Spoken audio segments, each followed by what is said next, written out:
So, yeah, people still don't like foldable cell phones. Am I surprised? With a $2,000 price tag, I think, not as much. So let's talk about it. Starting off right away, out of all adults, 13% say, yeah, I love foldable cell phones. 64% say, nah, I'm not. 20% say, I don't know. And 3% says, I already own a foldable cell phone. Okay. Out of Gen Z, which is the newest generation of kids, 14% said yes, 62% said no, 20% said I don't know. And I'll be honest, Gen Z is not the I feel like demographic for foldable cell phones. They're $2,000 for the Z Fold 7.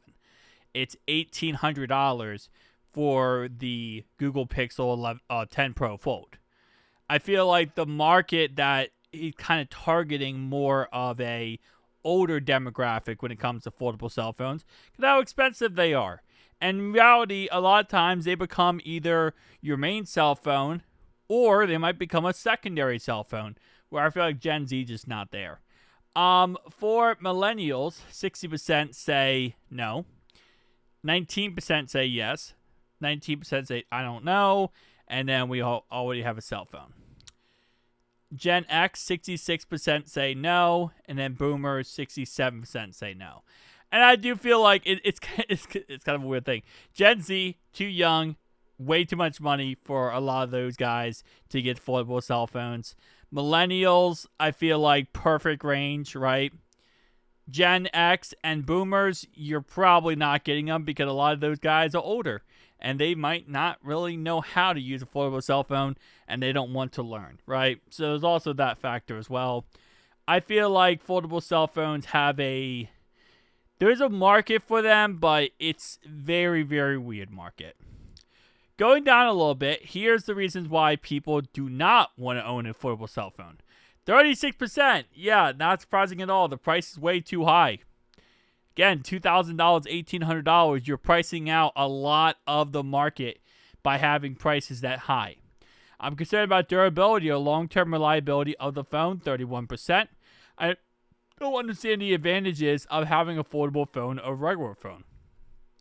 That one I still am confused about because, like, why do you have a tablet? If you own a tablet and you don't own a foldable phone, kind of doesn't make sense because a foldable phone is just a tablet but better. Now, obviously, durability is not going to be as good on a foldable phone versus tablet because you have a thin layer of glass which is flexible versus an actual piece of glass. But okay, it doesn't seem practical for my everyday use. That makes sense. Feels too bulky or thick. I prefer a thinner device. Z Fold 7 really went for that one. The brand I prefer doesn't offer a foldable phone yet. 10%. I feel like that 10% is either Apple fans or Motorola fans. I'm concerned the camera quality is not as good as other phones. 8% is other, and there are no barriers preventing me from buying a foldable phone. 20% just owns the foldable cell phones, period. And they want to own a foldable cell phone. Yeah. We're in 2025, and we're never going to get to a point where I feel like these become a regular everyday type device you see out in the wild. I know that the market tried to push that and try to get to that point. We're just not going to get there. I truly don't believe we're ever going to get there. But it is what it is. Tell me down below your thoughts and opinions. See you guys next one.